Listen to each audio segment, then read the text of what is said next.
చూస్ country delight, live better. ఇప్పుడే country delight app ని download చేసుకోండి.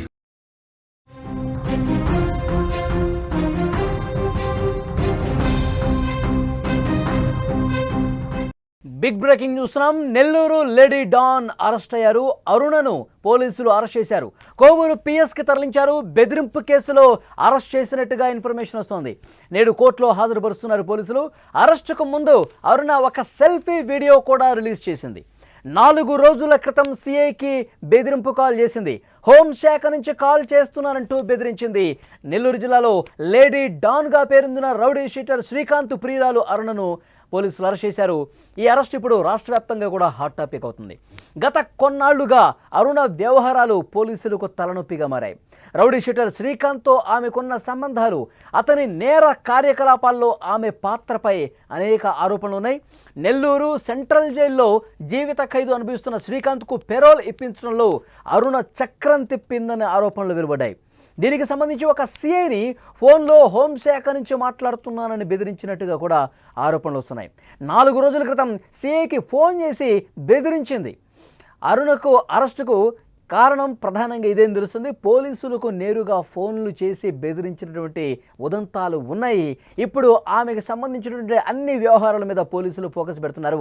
ఆమె ఏవైతే నేర ఘటనలకు పాల్పడిందో, ఎవరినైతే బెదిరించిందో, ఎవరినైతే డబ్బులు డిమాండ్ చేసిందో, ఎవరినైతే ఇష్టం వచ్చినట్టుగా బూతులు తిట్టిందో, సో వాళ్ళందరూ కూడా వరుసగా అరుణ మీద కేసులు పెడుతున్నటువంటి పరిస్థితి. అరుణను అరెస్టు చేస్తారు అనే సమాచారం అందగానే ఆమె హైదరాబాద్కు పారిపోవడానికి ప్రయత్నం చేసింది. కానీ పోలీసులు ముందే ఒక పక్కా ప్లాన్ ప్రకారం ఆమె కదలికలను ట్రాక్ చేశారు. హైదరాబాద్కు వెళ్తున్న ఆమెను ప్రకాశం జిల్లా మేదరమెట్ల వద్ద అదుపులోకి తీసుకున్నారు. అరెస్టుకు ముందు కారులో కూర్చొని ఒక సెల్ఫీ వీడియో కూడా రిలీజ్ చేసింది. ఆ సెల్ఫీ వీడియోలో ఏముందో ఒక్కసారి మీరు కూడా వినండి.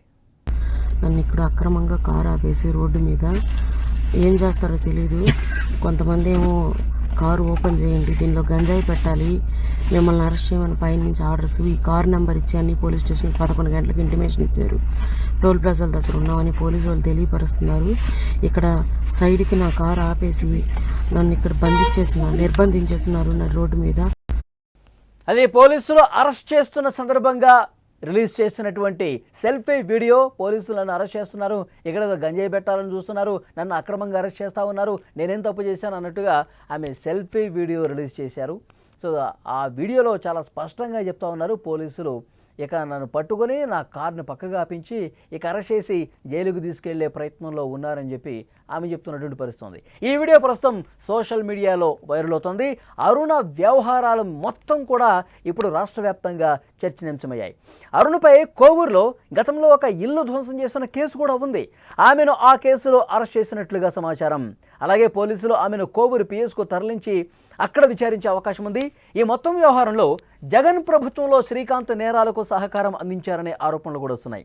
అప్పటి పోలీసు జైలు అధికారులపై కూడా పోలీసులు ఆరా తీస్తున్నట్టుగా తెలుస్తోంది. శ్రీకాంత్ అతని లవర్ ఎవరైతే ఉన్నారో, ఈమె లవర్ శ్రీకాంత్ పెరోల్ మీద బయటికి రావడానికి ఈమె బయట నుండి మొత్తం కథ నడిపించినట్టుగా తెలుస్తోంది. అధికారులకు ఫోన్ చేయటం, పోలీస్ ఆఫీసర్లకు ఫోన్ చేయటం, హోంశాఖ సెక్రటరీకి ఫోన్ చేయటం, మొత్తం వ్యవహారాన్ని నడిపించి చాలామంది పోలీసు అధికారులు కూడా తన చెప్పు చేతుల్లో పెట్టుకుని వ్యవహారాలు నడిపించింది అరుణ అని సమాచారం వస్తుంది. శ్రీకాంత్ బయటకు రావడానికి కూడా అరుణ కారణం.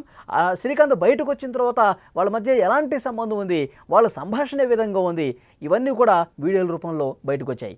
అయితే అరుణకు సంబంధించి చాలా కొత్త విషయాలు బయటకు వస్తున్నాయి. గత వైసీపీ ప్రభుత్వంలో ఉన్నప్పుడు గత 4-5 ఏళ్ల కాలంలో చేసినటువంటి అన్ని దందాలకు సంబంధించి, అరాచకాలకు సంబంధించి, ఫోన్లు చేసి బెదిరించినటువంటి విషయాలకు సంబంధించి ఒక్కొక్కటిగా వెలుగులో వస్తున్నాయి. ఇప్పుడు ఒక ఫ్లాట్కి సంబంధించి ఆ ఫ్లాట్ యజమానిని బెదిరించిన కేసులో అరెస్ట్ అయినట్టుగా మనకి ఇన్ఫర్మేషన్ వస్తుంది. దాంతోపాటు చాలామంది పోలీసు అధికారులు కూడా లిటరల్గా బెదిరించింది. కొంతమంది పోలీసు అధికారులు, కొంతమంది ప్రజాప్రతినిధులతో కూడా ఆమెకి నేరుగా సంబంధాలు ఉన్నాయి. వాటన్నింటికి సంబంధించి సమాచారం రాబోతుంది.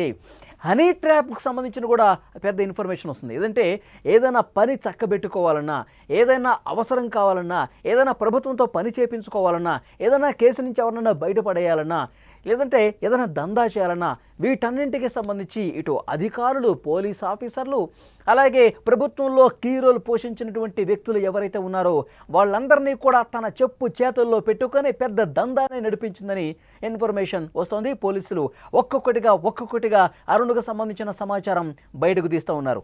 ఇంకొక కీలకమైనటువంటి సమాచారం ఏమిటి అంటే, గతంలో జగన్మోహన్ రెడ్డి గారు హయాంలో దిశ పోలీస్ స్టేషన్లు ఉన్నాయి. ఆ దిశ పోలీస్ స్టేషన్లకి అనుబంధంగా కౌన్సిలింగ్ కమిటీస్ ఉన్నాయి.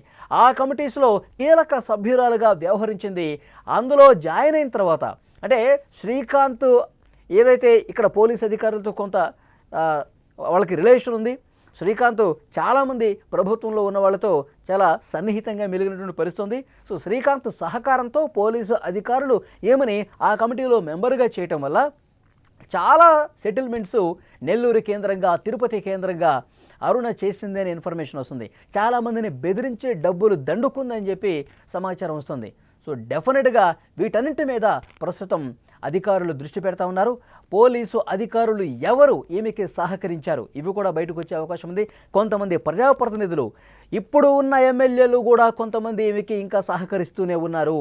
ఈమెకి ఇంకా ఆమె ఏదైతే చెప్తుందో దానికి అనుగుణంగానే కొంతమంది ఎమ్మెల్యేలు కూడా నడుచుకుంటున్నారని కూడా ఇన్ఫర్మేషన్ వస్తుంది. సో ఇవన్నీ వెలికి తీయబోతున్నారు.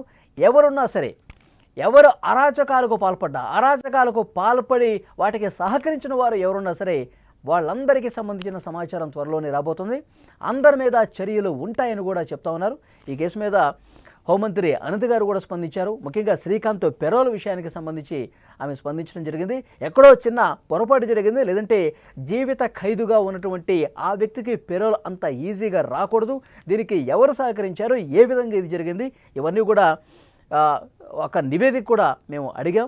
సో సంబంధిత అధికారులు, జైలు శాఖ కావచ్చు, హోంశాఖ నివేదిక ఇస్తుంది. ఆ నివేదికను బట్టి తర్వాత చర్యలు ఉంటాయని కూడా హోంమంత్రి చెప్పినటువంటి పరిస్థితుంది. సో డెఫినెట్గా అరుణ వ్యవహారం ఇప్పుడు రాష్ట్ర వ్యాప్తంగా చర్చనీయాంశమైంది. ఏ విధంగా అయితే హనీ ట్రాప్ చేసి చాలామందిని వాడుకుందో, చాలామందితో ఈ విధంగా వాడుకొని దందా చేసిందో, ఇవన్నీ కూడా ప్రతి ఒక్కటి వెలుగులోకి వచ్చే అవకాశం అతి త్వరలోనే కనిపిస్తోంది.